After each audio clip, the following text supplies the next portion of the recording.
अस्सलाम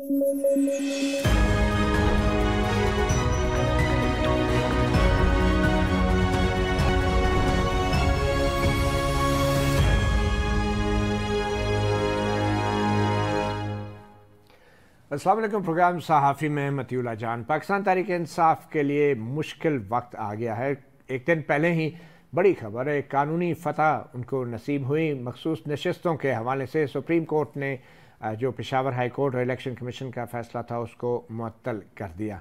मगर एक दिन बाद ही आज सुप्रीम कोर्ट में 6 जजों के ख़त पे समाअत के दौरान चीफ जस्टिस काजी फ़ाइज़ ईसा ने 9 मई का जिक्र किया और दूसरी बार 9 मई का जिक्र करने वाला कोई और नहीं बल्कि फ़ौज के तर्जुमान थे, जिन्होंने एक भरपूर प्रेस कॉन्फ्रेंस की और ख़बरदार किया कि 9 मई के मुल्ज़मान को माफ़ी मांगनी होगी और उनको सज़ा देना भी ज़रूरी है। इसके अलावा फ़ौज के तर्जुमान ने 2024 के 8 फरवरी के इलेक्शंस में PTI को मिलने वाले वोटों की तादाद के हवाले से कुछ आदाद व शुमार भी बताए और कहा कि इतना बड़ा मैंडेट भी नहीं मिला। इसी हवाले से हम बात करेंगे। आज हमारे साथ मौजूद हैं इस्लामाबाद स्टूडियोज़ में सबके जाने पहचाने नासिर भट्ट साहब, किसी तारीफ के मोहताज नहीं, मुस्लिम लीग नून के सेनेटर हैं, रहनुमा हैं, और उनके साथ तशरीफ़ रखते हैं हसनात मलिक, सीनियर कोर्ट रिपोर्टर और तजियाकार, और हमें ज्वाइन किया है इस्लामाबाद स्टूडियो से ही एजाज़ सैयद ने, सीनियर जर्नलिस्ट हैं और डिफेंस के अमूर पे गहरी नज़र रखते हैं। एजाज़ साहब, आपको एतराज़ तो नहीं आया जब मैं कहता हूँ डिफेंस के अमूर पे? मुझे बड़ा शदीद एतराज़ है, लेकिन अब आप क्या करें? अब आप एंकर हैं तो आप कुछ भी कर सकते हैं। आपके तो दाखिले पर भी पाबंदी है वहाँ SPR जी, मेरे दाखिले पर पाबंदी है। बहरहाल एनीवे, एजाज़ साहब आपसे ही हम अगर आगाज़ करें। आज फ़ौज के तर्जुमान ने जो प्रेस कॉन्फ्रेंस की है, पहली बात तो यह है कि बड़े अरसे बाद ये प्रेस कॉन्फ्रेंस की है और एक दिन पहले जो PTI को एक बड़ी फतह नसीब हुई थी कानूनी महाज के ऊपर, तो आज तो नए महाज खोल दिए हैं फ़ौज के तर्जुमान ने। कैसे देखते हैं इस प्रेस कॉन्फ्रेंस को, ख़ास तौर पे जब वो सियासी जमात के बारे में बात कर रहे हैं और 2024 के इलेक्शन में हासिल किए गए एक सियासी जमात के वोट के बारे में बात कर रहे हैं? तो इसमें क्या कुछ नया था या ये 2018 वाले मामला थे जब उस वक्त के फ़ौज के तर्जुमान ने कहा था कि वो भी इलेक्शन 2018 के मुल्क की तारीख के शफाफ तरीन इलेक्शन थे? कैसे मुवाजना करते हैं आप? मती भाई, बात यह है कि 2018 के इलेक्शन भी शफाफ नहीं थे और 2024 के इलेक्शन भी शफाफ नहीं थे। और आपको पता है कि पाकिस्तान में जो बेसिक मैकेनिक्स हैं वो तो तब्दील नहीं हुए। आप आज से 25-30 साल पहले भी चले जाएं, 40 साल पहले भी चले जाएं, 20 साल पहले भी चले जाएं, 15 साल पहले भी चले जाएं, 18 में चले जाएं, 24 में चले जाएं, तो मैकेनिक्स तो वैसे ही है। मेरा ये ख्याल है कि फ़ौज ने शुरू में कहा था, आपको याद हो, DG ISI जो थे नदीम अंजुम अभी भी हैं, उन्होंने फॉर्मर DG ISPR के साथ मिल के प्रेस कॉन्फ्रेंस की थी कि हम सियासत में मुलवस नहीं हैं या हमारा सियासत में कोई रोल नहीं है। तो मेरे ख्याल में उसको अबाइड बाय किया जाता और पॉलिटिकल जो तबसरे हैं या पॉलिटिकल सवालों का जवाब ना दिया जाता तो ज़्यादा बेहतर था। 9 मई के वाक़यात हुए हैं, इसमें कोई डाउट ही नहीं है। और 9 मई के वाक़यात में एक सियासी जमात PTI के ऊपर उंगली उठाई जाती है, ये भी एक फैक्ट है कि उंगलियां उनके ऊपर उठाई जाती हैं, उनके लोग भी पकड़े गए। लेकिन सारे माहौल में सियासी जमात के ऊपर बात करना, पॉलिटिकल प्रोसेस के ऊपर बात करना, फॉरेन अफेयर्स के ऊपर बात करना, आपकी इकॉनमी के ऊपर बात करना, मेरे ख्याल में मुझे को मुनासिब नहीं लगा। मेरा नहीं ख्याल कि इससे जो फ़ौज जो पोलराइजेशन है ऑलरेडी मुल्क के अंदर, उसमें फ़ौज एक बड़ी कंट्रोवर्शियल लोग उंगलियां उठा रहे हैं पॉलिटिकल रोल के हवाले से। तो मेरा नहीं ख्याल कि कोई इतना अच्छा फैसला था ये प्रेस कॉन्फ्रेंस करने का। अच्छा, अब ये बताएं कि ज़रूरत क्यों पड़ी फ़ौज के तर्जुमान को अचानक इतने अरसे बाद? क्या इसकी वजह सुप्रीम कोर्ट का वो फैसला तो नहीं जिसके तहत बज़ाहिर सुन्नी इत्तेहाद कौंसिल या PTI को मखसूस नशस्तों के हवाले से बड़ी एक फतह मिली, विक्ट्री मिली सुप्रीम कोर्ट से? देखिए, मेरे ख्याल में एज एन इंस्टीट्यूशन फ़ौज में मुझे एंग्जाइटी नज़र आ रही है। एंग्जाइटी इस बात की नज़र आ रही है कि शायद 9 मई के जो वाक़यात हैं उसके केस को लॉजिकल एंड तक अभी तक नहीं पहुंच सका।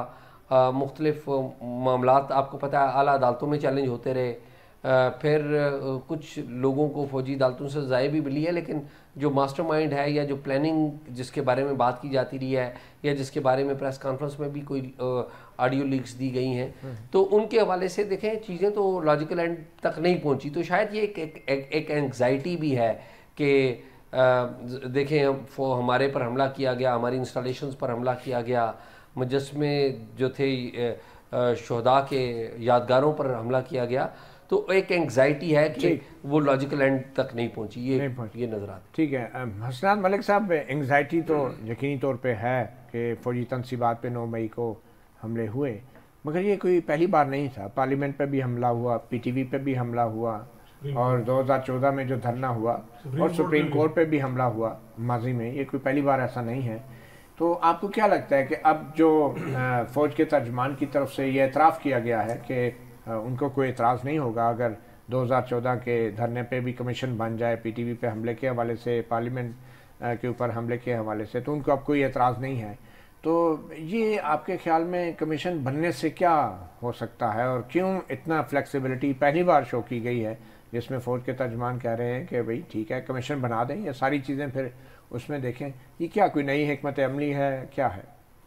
बिल्कुल मेरा ख्याल है कि वेलकम PTI को भी करना चाहिए इस हवाले से कि जो वो कह रहे हैं कि 2012-14 में जो धरने हुए। लेकिन मतीउल्लाह जान साहब, अभी फैज़ाबाद धरना की एक जजमेंट आई, उस पर इंक्वायरी कमीशन, और कल चीफ जस्टिस साहब ने कहा कि इंक्वायरी कमीशन का बज़ाहिर मकसद ये लगा कि आपने जनरल फैज़ को क्लीन चिट देने की। क्या 2012 से जो भी किरदार थे, जो PTI को जिन्होंने परवान चढ़ाया, इमरान खान साहब की पूरी प्रोजेक्शन की 2012 से जितने मेहमान थे, क्या उनको भी क्लीन चिट मिल जाएगी? क्योंकि बज़ाहिर ये लगता है कि हम देखते हैं असगर खान केस में एडमिट किया जा रहा है कुछ सीनियर लोगों की तरफ से, और फिर उसके बाद वो कहते हैं कि हमने पैसे दिए हैं जी, डायरेक्शन दी जाती है इनके खिलाफ कार्रवाई करें, लेकिन कार्रवाई नहीं हुई। आज 12 साल हो गए। तो ये जो चीज़ है कि इंक्वायरी हो जाए, इंक्वायरी में हमें जो रिसेंट पास में बताया जाता है कि तारीख अब देखें तो कहीं कुछ भी चीज़ इंक्वायरी में सामने नहीं आती। बड़े बड़े कमीशन भी बने। बिल्कुल। तो लेकिन ये है कि ये बात ठीक है, अगर उन्होंने कहा है कि 2012 से, तो बिल्कुल ये 2012 के जितने जो कुछ भी, जिन्होंने इमरान खान को, फिर पनामा का केस भी देख लेना चाहिए, उसमें जो रोल है उस वक्त की हमारी इस्टेब्लिशमेंट का, तो ये सारी चीज़ें बिल्कुल, ये तो खुशैन बात है कि मौजूदा इस्टेब्लिशमेंट ने जो माजी की इस्टेब्लिशमेंट के रोल थे उन पर बात की, उसको डिसऑन कर दिया। बिल्कुल किया। तो आपके ख्याल में क्या ये जो फ़ौज के तर्जमान की प्रेस कॉन्फ्रेंस थी, ये कोई रद्द अमल था सुप्रीम कोर्ट के मखसूस नशिस्तों के हवाले से फैसले का? और आज तो चीफ जस्टिस ने भी 9 मई का जिक्र कर दिया कि ये 9 मई में भी फिर हो जाता है। और क्या चीफ जस्टिस को इस तरह सरेराह जिक्र करना चाहिए एक ऐसे संगीन मामले का जिसके मुकदमात अभी भी मतायत अदालतों में ज़ेर समात हैं? देखिए, जस्टिस काजी फाइसा को बिल्कुल इस चीज़ का दराक है कि दो ऐसे इशूज़ हैं जो हमारी एस्टैब्लिशमेंट, हुकूमत इस वक्त बड़े उस मामले में टची है, खासकर एस्टैब्लिशमेंट। एक 9 मई का मामला, दूसरा सोशल मीडिया के खिलाफ जो कार्रवाई करने। दोनों मामला में जस्टिस काजी फाइसा की बज़ाहिर उनके रिमार्क से लग रहा है कि फुली बैकिंग है विक्टिम। तो वो इस चीज़ से भी है कि वो बार बार इस चीज़ का रेफर करते हैं। आज उन्होंने जो है वो जानबूझ के सोशल मीडिया के हवाले से बात की, कल उन्होंने 9 मई का बार बार जिक्र किया। तो उनको पता है कि इससे कौन लोग खुश होते हैं और किस चीज़ से उनका जो है वो उनको। लेकिन जो चीज़ काजी फैसल साहब के दिल के करीब थी वो फैजाबाद धरना की जजमेंट थी, जो बज़ाहिर ये था कि उनकी पूरे इस्टेनोर में बड़ी एक लैंडमार्क जजमेंट थी। उसको तो दो फार्मर आईजी ने नेगेट किया। उस हवाले से अब बज़ाहिर ये है कि जो मामला अब गया है कैबिनेट को, तो लग ये रहा है कि हुकूमत भी उसको डिसोन करेगी। ये वही धरने वाला फैसला है जिसमें उन्होंने उस वक्त के फौज के तर्जमान के बयान पे भी कहा था कि ये कैसे सियासी सरगर्मी कर सकते हैं, जब वो उस वक्त मेजर जनरल आसिफ गफूर ने कहा 2018 के इंतखाबात बड़े साफ शफाफ हैं। तो उस हवाले से भी फैजाबाद धरने के फैसले में भी लिखा था।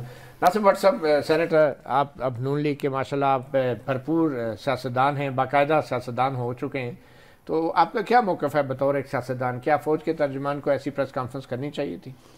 बिस्मिल्लाहिर्रहमानिर्रहीम। मैं तो आज बड़ा खुश हूँ कि मेरे कायद का वो बयानिया कि जो मेरे साथ हुआ है, जिन लोगों ने ऐसा किया उनको आप पूछें, उनको सज़ाएं मिलनी चाहिए या उनके ख़िलाफ़ एक्शन होना चाहिए।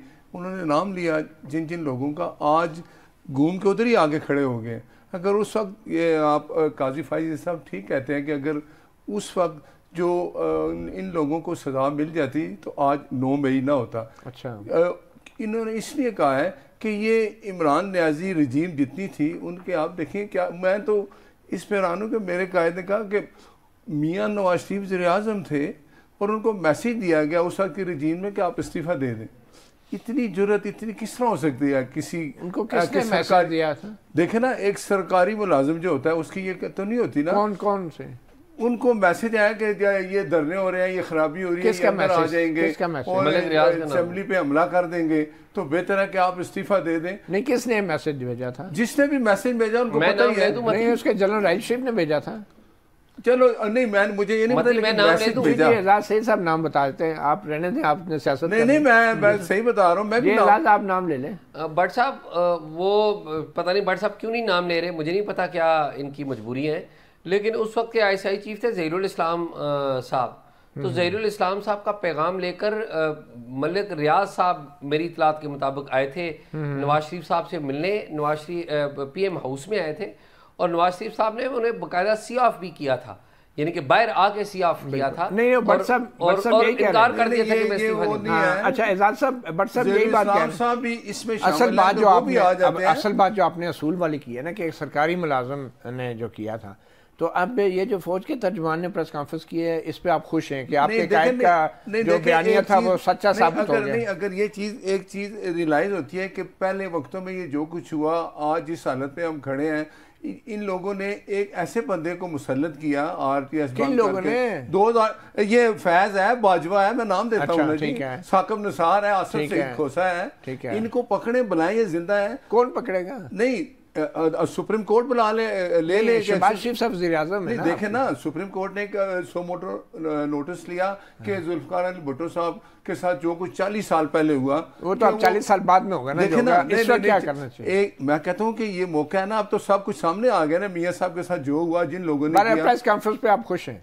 नहीं, मैं इस चीज पे हूँ कि ये रियलाइज किया गया है कि जिन लोगों ने अगर 2012 है वो धरना है, जिसके वो पैसे भी देते रहे जी कि बड़ा अच्छा हो रहा है, आप ये कह रहे हैं कि ये रियलाइज कर लिया है, एहसास हो गया है कि फौज को अगर ये एहसास हो गया है कि पिछले दौर, देखे ना, एक सिटिंग प्राइम मिनिस्टर को कौन हटा सकता है?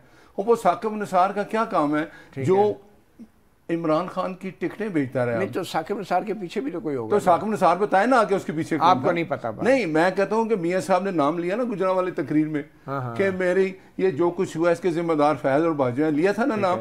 आज वो वक्त आ गया है ना, तो अगर इंक्वायरी को होनी है तो सब हो जाए, लेकिन खुदारा मियाँ नवाज शरीफ साहब को भी सुप्रीम कोर्ट एक सो मोटो एक्शन ले और बताए, साकिब निसार को बुलाए, आसिफ सईद खोसा को बुलाए, फैज को बुलाए कि भाई आप लोगों ने क्यों ऐसा किया। चलें एक छोटी सी ब्रेक लेते हैं और ब्रेक के बाद भी कुछ बड़े अहम इश्यूज़ हैं, क्योंकि सुप्रीम कोर्ट में 6 जजों के ख़त पर भी समाअत जारी है, उस हवाले से बात करेंगे।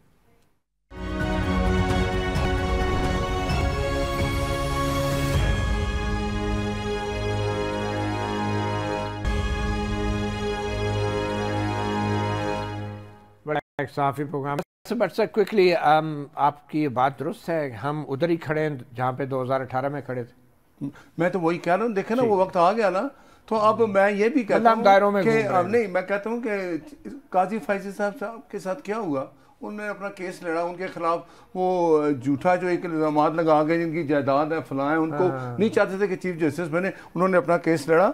लेकिन कौन करने वाले थे केस? चल रहे हैं वो सारे? नहीं, मुझे आप बताएं जो आजकल PTI के खिलाफ केसेस चल रहे हैं वो सारे सच्चे? देखें, PTI ने जो किया 9 मई, वो हमने नहीं कहा, किसी ने नहीं कहा, उसके जिम्मेदार हैं। अगर वो बेगुनाह है तो कोर्ट में अपने सबूत दें, अगर वो गुनाहगार है तो ये कौन बर्दाश्त करेगा कि वही 2018 वाली है। अभी भी एक वक्त है, इमरान आके कौम से माफी मांग ले कि मैंने 9 मई के जो वाक़यात किए, मैं गलती की है, मैंने कौम जो लोग इसमें उसने वर्गला दिए, जो उनके देखे ना, वो डॉक्टर यास्मीन राशिद थी ना, वीडियो निकाले, वो कहती थी इकट्ठे होकर चलते हैं, हमला करते हैं, जाते हैं। चलें ठीक। आजकल हुकूमत किसकी है? आजकल हुकूमत है पीपल्स पार्टी की है, मुस्लिम लीग नून की है, PTI अपना वो हमारे जो MKM वाले उनकी है, हुकूमत चल रही है, कोलिशन है। आप देखें, एक बात इमरान खान ने की, मैंने 3 बंदे सिलेक्ट किए हैं, तो बात किससे करेंगे? उसने क्या कहा? आर्मी चीफ से। आप मुझे बताएं उसकी क्या सोच है? मुझे ये बताएं, उनकी सोच को तो छोड़ें, आप मुझे बताएं कि क्या आपकी हुकूमत और प्राइम मिनिस्टर और वज़ीर दिफा की इजाज़त के बगैर आर्मी चीफ इमरान खान से मुज़ाकरात कर सकते हैं? नहीं, देखें, इमरान खान से मुज़ाकरात सिर्फ और सिर्फ सियासी जमातें करेंगी। और वही टेबल पे बैठेगा।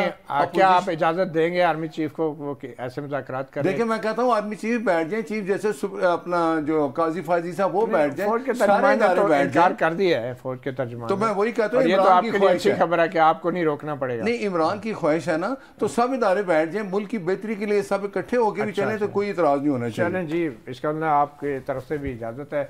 इजाज़त सैयद साहब, आप कैसे देख रहे हैं? अब आपके ख्याल में मुज़ाकरात के दरवाजे बंद हो गए हैं और इमरान खान की तरफ से जो ख्वाहिश का इज़हार किया जा रहा था शहरयार अफरीदी के बयानात के ज़रिए, तो वो अब ख्वाहिशात जो है दम तोड़ती नज़र आ रही हैं आपके ख्याल में? मती भाई, वो तो दम तोड़ चुकी हुई हैं। इमरान खान जो है वो सियासी जमातों से मुज़ाकरात नहीं करना चाहते, वो जिनसे मुज़ाकरात करना चाहते वो उनसे मुज़ाकरात नहीं करना चाहते। लेकिन आपको पता है कि पॉलिटिक्स में कभी कोई बात हतमी नहीं होती। कोई वक्त था नवाज शरीफ साहब बड़ी शदीद तनकीद किया करते थे, साबका जो फौजी क़यादत थी जनरल बाजवा पे भी, और बाकी जो नाम लिया करते थे। फिर एक वक्त आया कि उन्हीं नवाज शरीफ साहब ने एक्सटेंशन का कानून पास करने के लिए, उन्हीं बाजवा साहब के लिए कानून पास किया जिसमें पीटीआई की हिमायत की। तो और फिर नवाज शरीफ साहब वापस भी आ गए। तो पॉलिटिक्स में या पावर पॉलिटिक्स में कोई चीज़ मुस्तकिल नहीं होती। आज ये बातचीत नहीं हो रही, कोई मुस्तकबिल में सूरत हाल लगती भी नहीं है बातचीत की, लेकिन यू नेवर नो कि नवंबर 2025 के बाद क्या सूरत हाल होती है, तो शायद सूरत हाल बदल जाए। सही क्विक लिए असरा साहब, मैं आपके पास आने से पहले नासिर भट्ट साहब, आपकी हुकूमत ये कमीशन बनाने को तैयार है 2012, 2014 और ये पीटीवी पे पार्लियामेंट पे हमले के हवाले से? लेकिन मसला ये है कि क्योंकि दूसरी साइड पे जो ये सिर्फ 6 जजेस नहीं है। अब पेशावर हाई कोर्ट ने भी बात की, लाहौर हाई कोर्ट ने भी की, और यही जस्टिस तमन्ना ने भी आज कहा जी, यही जस्टिस तमन्ना ने भी कहा कि अब तो ये हाई कोर्ट की तरफ से भी कंफर्म हो रहा है कि चीजें हो रही हैं, जैसे और आज की तारीख में भी हो रही है। 30 अप्रैल का फैसला जो है जारी नहीं किया गया। ये पहली दफा हम देख रहे हैं कि आर्डर जो है सुप्रीम कोर्ट बेंच आया, जजेस को वहां साइन कराया गया। तमन्ना साहब ने उधर बैठे बैठे इख्तिलाफी नोट लिखा, क्योंकि उनको पहले दिया ही नहीं गया था। और ये बगैर ये था कि वजह भी यही थी कि कहीं कोई नोट ना लिखे, अदरवाइज तो कोई वजह एक अमूमन हम देखते हैं कि सुबह हियरिंग होती है, शाम तक ऑर्डर आ जाता है इंपॉर्टेंट केसेस में, 2 दिन लग जाते हैं। अच्छा, 7 दिन इसको लंबा किया गया। ये तो आज फौज के तर्जुमान ने भी कहा है कि जजों के खत के हवाले से कि भाई शवाहिद और सबूतों के बगैर ऐसे इल्ज़ामात नहीं लगाने चाहिए। तो ये शवाहिद और सबूत जो है कैसे इसका तयन हो? बात ना करते तो बेहतर था। जस्टिस काजी फैसला इस मामले को बड़े अच्छे तरीके से हैंडल कर रहे हैं। फौज के तर्जुमान को जरूरत नहीं थी उनको, मेरा ख्याल है कि ऐसे खामखा अदलिया फिलहाल क्योंकि डिवीजन है बड़ी, आप बाकी समझ रहे कि अच्छे तरीके से हैंडल कर। मैं कह रहा हूँ उनके पर्सपेक्टिव से, अच्छा एग्जीक्यूटिव के पर्सपेक्टिव से देखें तो जस्टिस काजी फैसला इस मामले को अच्छे तरीके से हैंडल कर रहे हैं। उनको जरूरत नहीं है कि इस मामले में गैर जरूरी बहस या बात करने की।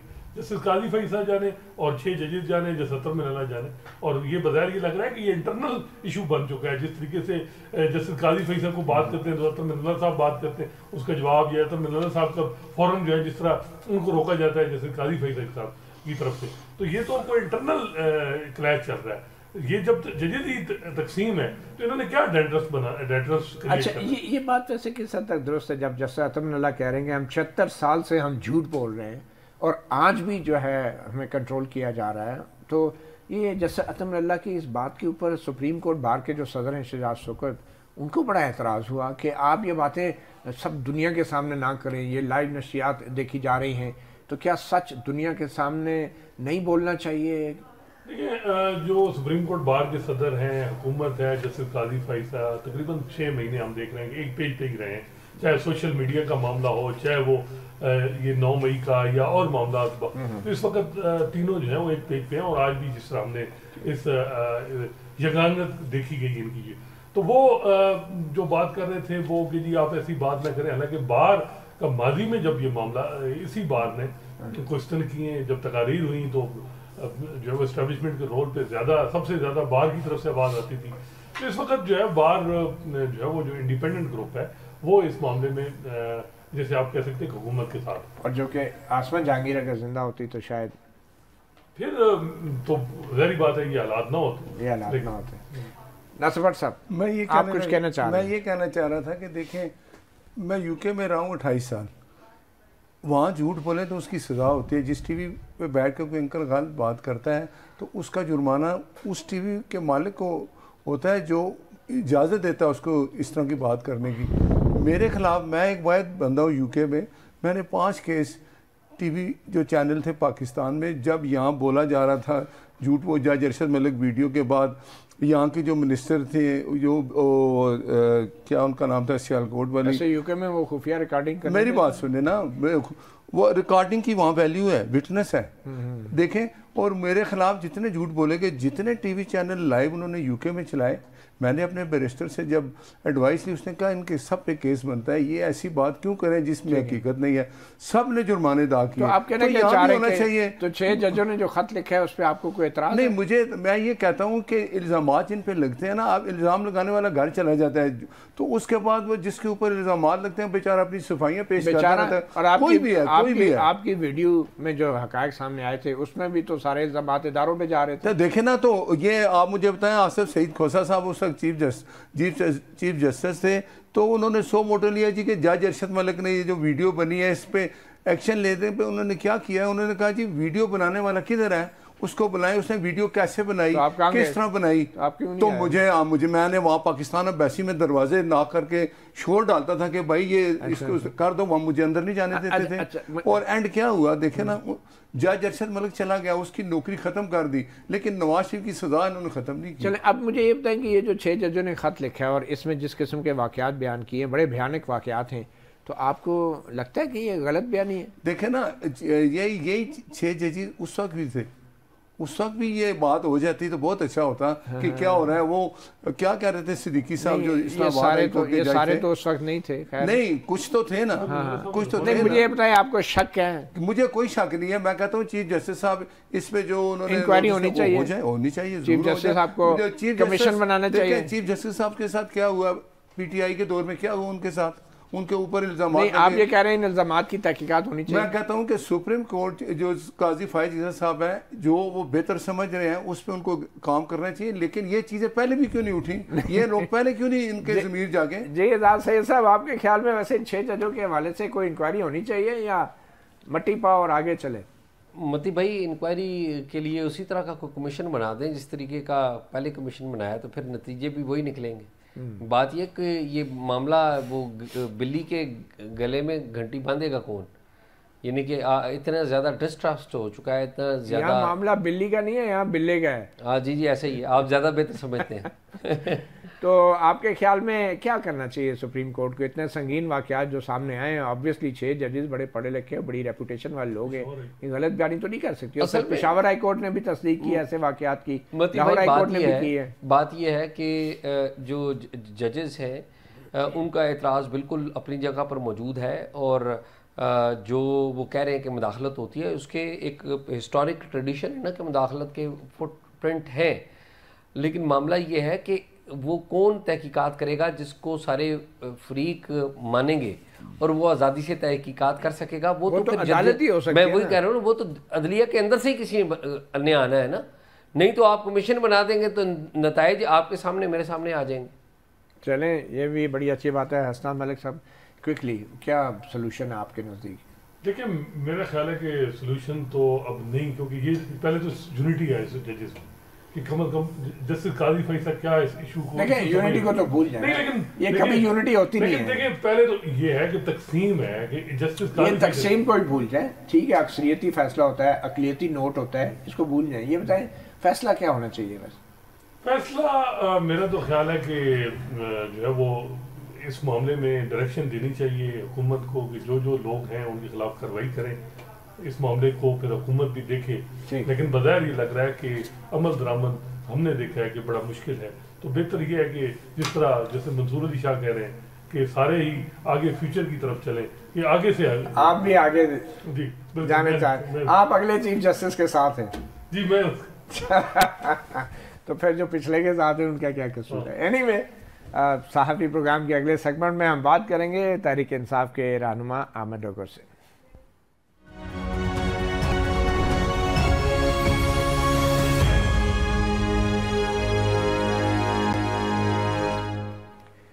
Welcome back. सहाफ़ी प्रोग्राम में हमें ज्वाइन किया है पाकिस्तान तहरीक इंसाफ के रहनुमा अहमद डोगर ने। अहमद डोगर साहब, बहुत शुक्रिया हमें ज्वाइन करने के लिए। आज आपने भी फ़ौज के तर्जुमान की प्रेस कॉन्फ्रेंस तो सुन ली होगी। उन्होंने ये कहा है कि 9 मई के मुल्ज़मान को सज़ा देनी होगी अगर निज़ाम इंसाफ पर यकीन रखना है।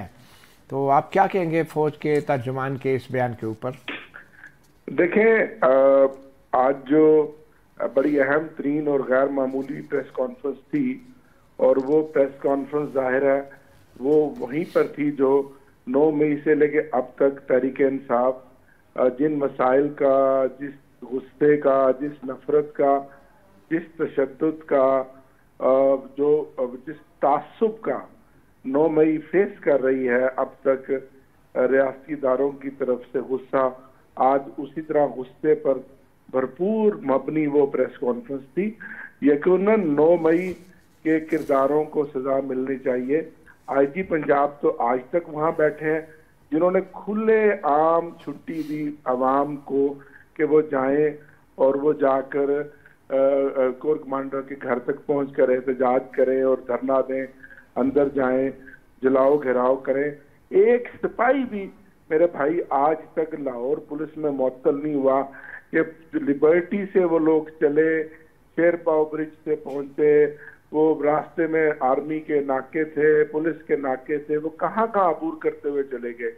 और हमारे जो 17 शुहदा जो शहीद हुए उस दिन कारकुनान, आज तक उनकी FIR नहीं काटी गई। 1 साल होने को है, हमारी खवातीन आज भी कैदोबंद की बदतरीन सोबतें बर्दाश्त कर रही हैं।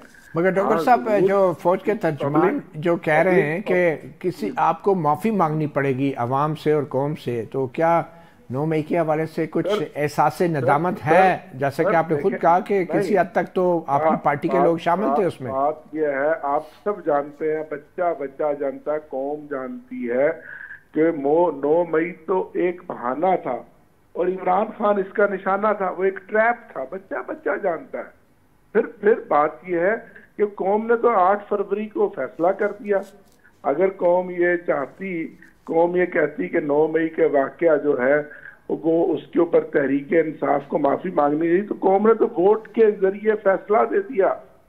मगर इस वोट के जरिए फैसले से मुतल्लक भी हमारे फौज के तर्जुमान की एक राय है, उसको वो आपको सुना देते हैं। उस पार्टी को पड़े 18.5 मिलियन वोट, जो कि कुल का बनता है 31%, तो 69-70% जो वोट पड़ा वो तो उस बयानिया को नहीं पड़ा। तो हम जमहूरियत में रहते हैं ना, अक्सरियत किधर है, वो तो उधर गया। और अगर मैं इसको आबादी के तनासब से देखूं, पाकिस्तानी कुल आबादी का ये 7.5% बनता है मेरे भाई। तो आपको तो बकौल फौज के तर्जुमान के बहुत कम वोट पड़े हैं, तो इससे क्या मतलब आप लेते हैं फौज के तर्जुमान के जो ये आदाद शुमार है आपको मिलने वाले वोटों के हवाले से, आप इसके बारे में क्या कहेंगे?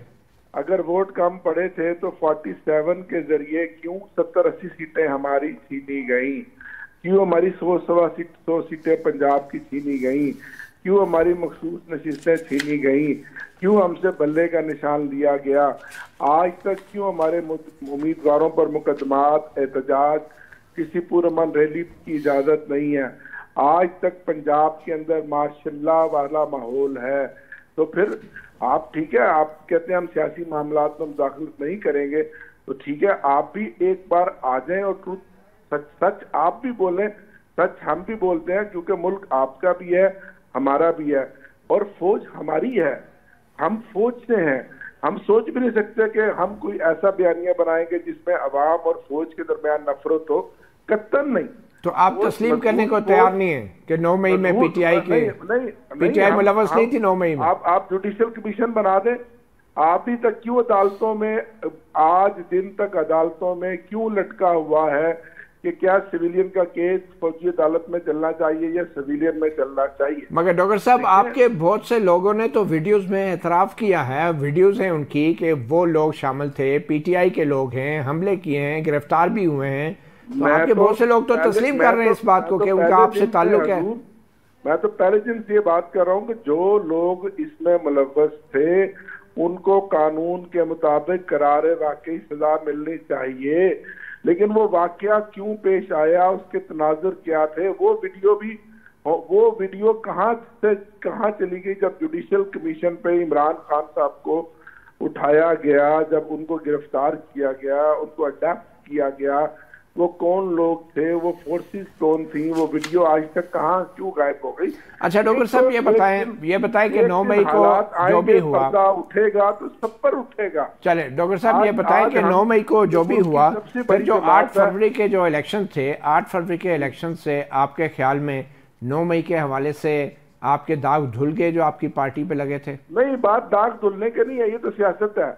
दाग धुलना और ना धुलना ये अवाम फैसला करती है। तो अवाम ने तो बहुत कम वोट दिया। फौज के तर्जुमान कह रहे हैं कि आपको वोट बहुत कम पड़े, थोड़े ज्यादा पड़ जाते तो फिर भी कोई बात थी। फिर क्यों इंटरनेट बंद कर दिया था? क्यों हमारे कारकुनों को झंडा लहराने की इजाजत नहीं दी? क्यों हमारे हमें जलसे जुलूस करने की जरूरत नहीं है? क्यों फोर्स हमसे प्रेस कॉन्फ्रेंस नहीं करी? क्यों पार्टी का लीरो लीर कर दिया? क्यों आखिरी दिन तक रात को रिजल्ट बदले? आप नहीं जानते? आप मुझे बताएं। अगर ये कुछ था, अगर हमें अवाम में मकबूलियत, तो फिर डर और खौफ क्या है? पंजाब के अंदर आज भी उसी तरह की फस्तायत है आज दिन तक, फिर क्यों डर खौफ है? हमें दे दें इजाजत, हम चले डॉक्टर साहब आप ये बताएं, आपको तो कोई डर और खौफ नहीं है ना? आपको तो फौज के तर्जमान की ऐसी प्रेस कॉन्फ्रेंस पे कोई एतराज तो नहीं है ना कि उन्हें करनी चाहिए थी? नहीं सर, अर्ज ये है कि मैं कौन होता हूँ, बात ये नहीं है। बात ये है कि फौज हमारा इदारा है। कल यही पार्टी थी और जो फौज की बड़ी पसंदीदा पार्टी थी, कल यही पार्टी थी जो आज, और आपको उस पर बड़ा फख्र था, तो लेना आपको उस पर बड़ा फख्र था। आज के जो हुक्मरान है ये फौज के खिलाफ जो बातें करते थे, क्या आप मेमो गेट स्कैंडल भूल गए? क्या आप मरियम नवाज साहबा की गुजरांवाला की तकरीर भूल गए? क्या आप नवाज शरीफ की तकरीर भूल गए? सर ये तो वक्त के साथ गोल पोस्ट बदलता रहता है। चलें ठीक है। अफसोस डॉक्टर साहब ये बताएं, आखिर में क्विकली ये बताएं कि आपके लीडर तो फौज से मुज़ाकरात करना चाह रहे थे, उन्होंने 3 रुकनी कमेटी भी बना दी थी। शहरयार अफरीदी ने कहा कि सियासतदानों से नहीं, हम आर्मी चीफ से और DGI से मुज़ाकरात करेंगे। तो अब क्या बनेगा आपका? फौज ने तो कह दिया आपको माफी मांगे, सजाएं मिलनी चाहिए आपको, और कोई मुज़ाकरात नहीं होंगे। अब क्या करेंगे आप? ये बातें सारी कबल वक्त है, वक्त का धारा बदलता है। जुल्म की रात जितनी भी स्याह एक दिन सुबह, यानी आपको अभी भी उम्मीद है कि फौज से मुज़ाकरात हो जाएंगे? अभी भी आप उम्मीद से बैठे? फौज की नहीं है, बात यह है कि ये मुल्क हमारा है और फौज हमारी है। हमने सबने आगे मिलकर चलना है, और आगे मिलने का हल यही है कि हम तमाम पॉलिटिकल फोर्सेस को इस मुल्क के तामीर और तरक्की के लिए, इस मुल्क के मुस्तकबिल के लिए, इस कौम के मुस्तकबिल के लिए आगे बैठना होगा। और नहीं, सब मुझे ये बताएं कि क्या आपके लीडर इमरान खान जो है नवाज शरीफ के साथ बैठने को तैयार है? बात नवाज शरीफ की नहीं है, वो तो हमने सूली तौर पर कह दिया कि 3 पार्टियां जिन्होंने हमारा मैंडेट चोरी किया, जिन्होंने आज भी इस मुल्क को इस घटा घोर अंधेरों में करेंगे या नहीं करेंगे बता देना डॉक्टर साहब। और उन्हीं के ऊपर हमें मसलत किया गया। वक्त आएगा तो देखेंगे। नहीं, नवाज शरीफ, शहबाज शरीफ, आसिफ जरदारी, इनसे मुज़ाकरात करेंगे या नहीं? नवाज शरीफ, शहबाज शरीफ, आसिफ जरदारी क्या है? वो क्या है? वो तो अच्छा मुस्तरद शुदा लोग हैं। अच्छा, आर्मी चीफ से मुज़ाकरात करेंगे मुंतखब शुदा आर्मी चीफ से? मैं ये समझता हूँ कि पॉलिटिकल फोर्सेस को इकट्ठे बैठना होगा किसी ना किसी स्टेज पर, आज या कल। आप एक तरफ कहते हैं मुस्तरद शुदा लोगों के साथ हम नहीं बैठते, आर्मी चीफ से बैठेंगे, फिर आप एक बयान डाल देते हैं पॉलिटिकल लोगों को इकट्ठे बैठना होगा। भाई और भी मुझे नाम ले दें, आप नाम ले दें, कौन से पॉलिटिकल लोग हैं जिनके साथ आपके? बहुत सारी पॉलिटिकल फोर्सेज है जो वो नाम भी आपको जब ऐसा माहौल बनेगा तो बता देंगे, आपके सामने आ जाएगा। भी तो ऐसा कोई माहौल नहीं है ना।